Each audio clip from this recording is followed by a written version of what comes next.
সুপ্রভাত বন্ধুরা, সবাই আশা করি ভালো আছো। তো এই ব্লগটা ছিল শনিবার দিন সকালের। তো শনিবার দিন সকালে আমরা কিন্তু দক্ষিণ ত্রিপুরার সব থেকে বড় বাজার মনু বাজার বিচন্দ্র মনুতে ওইখানে গেছিলাম, অনেক কিছু কেনাকাটা করে আনছি। তো তোমরা এটা আর একটা ব্লগে দেখাইছিলাম। তো এই ব্লগটা হইছে মানে হিয়ান থেকে আইনের পরে রান্নাবান্নার ব্লগ। তো আমরা শনিবারে নিরামিষ খাই।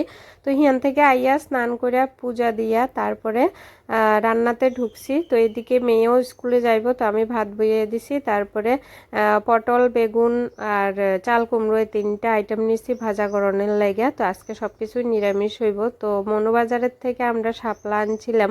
তো আমার শাশুড়ি মা কয় যে আজকে শাপলা রান্না করো। তো আমি ভাবছি শাপলা হয়তো শুটকি দিয়ে রান্না করন লাগে। তো তারপরে মা কইতাছে না, নিরামিষও করন যা শস্য বাটা দিয়ে। তো মা এডি কাটতেছে, তারপরে স্বর্ণ এদিকে আইয়া দেখতেছে, ফুলডি দেখতেছে।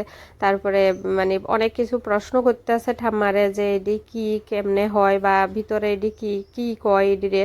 তো আমার শাশুড়ি মাও নাতনিরে খুব সুন্দর করে বুঝাইতে আছে ভিতরে কি আছে কি না। ছোটবেলায় তারা কি করতো এডি দিয়া, এডিরে নাকি শুকাইয়া তারপরে খইয়ের মতো ভাজ্যা খাইতো, ভাজলে নাকি খইয়ের মতো ফুটতো, এরম করে খাইতো। তো ইডি নাতনির সঙ্গে গল্প করতেছিল।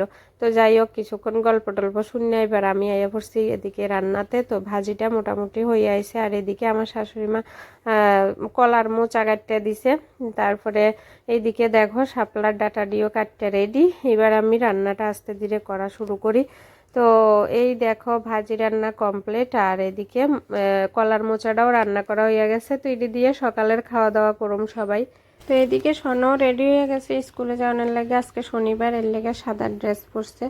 তো সোনার প্রজেক্টও দেওয়ার আছে আজকে। তো যে প্রজেক্টটা তোমরা এর আগের ভিডিওতে দেখাইছিলাম, যে একটা রবীন্দ্রনাথ ঠাকুর আঁকছে আর রবীন্দ্রনাথ ঠাকুরের রচনা লিখতে কইছে, বাংলা প্রজেক্ট। তো ওইটাই ব্যাগের মধ্যে দেখতেছো যে তোমরা। তো স্বর্ণ এখন স্কুলে যাইতে গেছে, স্বর্ণর স্কুলে পাঠাইয়া আমরা ভাত খাইলাম মোচার তরকারি আর ভাজা দিয়া। তারপরে এবার আইসি দুপুরে রান্না করতে।